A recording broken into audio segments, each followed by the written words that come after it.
उनके जाने का सदमा मैंने अपनी काफ़ी ज़िंदगी बताई है, उनको पढ़ने में, लिखने में, उनके बारे में लिखने में। उनकी 30 जनवरी का सदमा अभी भी आ चुके हैं, लेकिन कभी कभी मैं सोचता हूँ कि शायद 125 तक जिंदा रहते हैं तो फिर जो देश बनाया 2 लाइन में संप्रदाय में जो के है सब निचोड़ के लिख के हमारे सामने रख दिया। हम अगर इसे ना पढ़ें तो हमारी किस्मत फूटी। और वो है, जो कुछ कहिया वेद ने सो ही कहिया किताब, जो कुछ कहिया वेद ने सो ही कहिया किताब, दोनों बंदे एक साहेब, दोनों बंदे एक साहेब पर लड़क पाए बिना, सब एक आदमी के बताएंगे। आप किसी का नाम लेते हैं, कोई और आप ऐसा है। जब गांधी जी ने सूरह फातिहा अपने लिटनी में, अपने प्रेयर मीटिंग में, सिर्फ अल्लाह सिर्फ रब्बुल मुस्लिमीन नहीं है,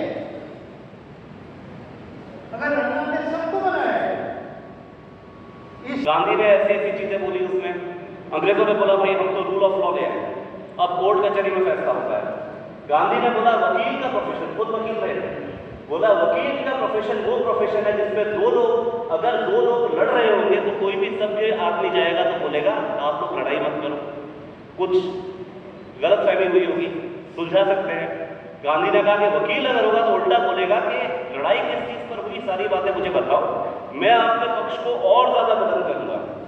ये अंग्रेजी कानून जो है ये बढ़ावा देता है संघर्षों को समाज में। महात्मा गांधी ने इतनी सारी चीजें हिंद स्वराज में लिखी हैं, जिसमें रेलवेज, उन्होंने कहा एक जमाना होता था जब तीर्थ स्थल पर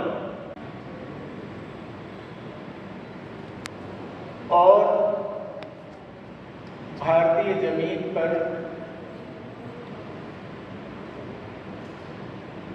भले वह व्यक्ति पैदा हुआ लेकिन वह पूरी दुनिया का था। यह कारण नहीं है कि आइंस्टाइन ने कहा था कि आने वाली पीढ़ियां ये यकीन नहीं करेंगी कि हाड़ मांस के पुतले में रची बसी काया ने दुनिया के सबसे बड़े साम्राज्य को परास्त कर दिया। रोम्या रोरा ने कहा था कि पिछले 2000 वर्षों के इतिहास में ऐसा कोई व्यक्ति पैदा नहीं हुआ। और आप सब जानते हैं, चाहे वो मार्टिन लूथर किंग हो,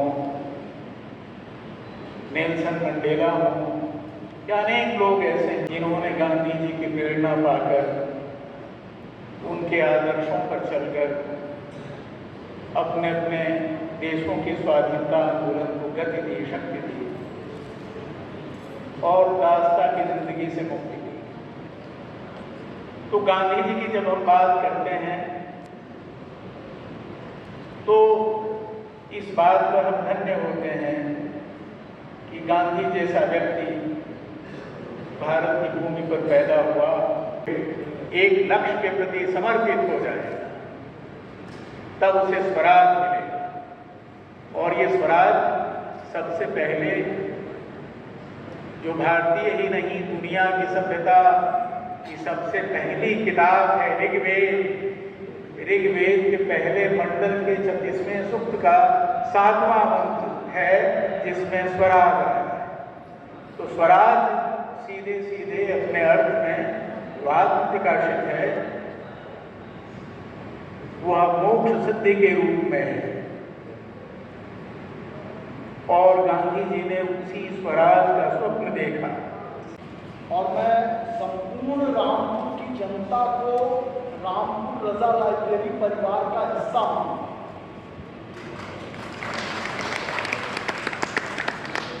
आप सब लोग यहाँ आए, इसके लिए मैं आपका तहे दिल से शुक्रगुजार हूं। अकबर साहब किन्हीं अपरिहार्य कारणों से उनका जाना अनिवार्य था, इसलिए उनकी अनुपस्थिति में उनको संबोधित करते हुए यहाँ पर जितने लोग बैठे हैं उनमें सबसे ज़्यादा अध्ययन अगर गांधी के विषय में किसी का है तो उनका ही है। लेकिन फिर कभी हो सकता है अगली जयंती पर मेरे मित्र ज्योतिष जी, जब मैं पहली बार इनसे जवाहरलाल नेहरू विश्वविद्यालय के कावेरी हॉस्टल के कमरे में बिता था, तो किताबों के पीछे से दो आंखें झांक रही थी प्रश्नवाचक। जैसे ज्योतिष जी जिन्होंने पूरा जीवन लेखन की साधना में बिता दिया, 45 से अधिक इनकी पुस्तकें हैं, जिसमें से 27 उन्होंने खुद लिखी हैं, शेष संपादित हैं।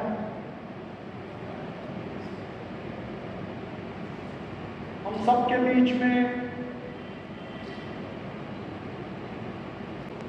और 1996 में विद्यार्थी परिषद 4 मतों से वो चुनाव हार गई। उस वर्ष 1 वोट से विद्यार्थी परिषद का अध्यक्ष जीता था। 96 में मैं लड़ा था, 4 वोट से हार गया। और उस शख्सियत को कुछ समझने में नहीं आया कि ऐसे समय में क्या करना है। उन्होंने कहा 4 वोट का बदला 1 वोट से लिया और मुझे अपने कंधे पर बैठा है।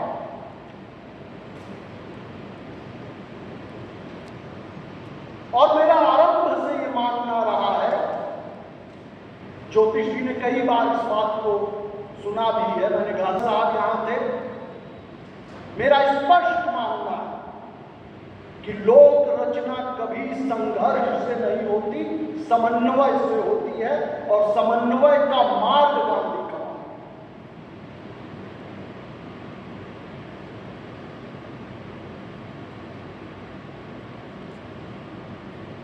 जो लोग इवोल्यूशन की थियरी को मानते हैं और आज के समय में इवोल्यूशन को न मानना वैसे ही है जैसे ये कहना कि पृथ्वी सपाट है और सूर्य पृथ्वी के चक्कर काटता है। उसमें स्पष्ट रूप से यह आता है कि सबसे बलिष्ठ जातियां, सबसे बुद्धिमान जातियां भी इवोल्यूशन के क्रम में आगे नहीं बढ़ पाई। वही जातियां, वही प्रजातियां आगे बढ़ी जिन्होंने अपने पर्यावरण के साथ, अपने वातावरण के साथ समन्वय स्थापित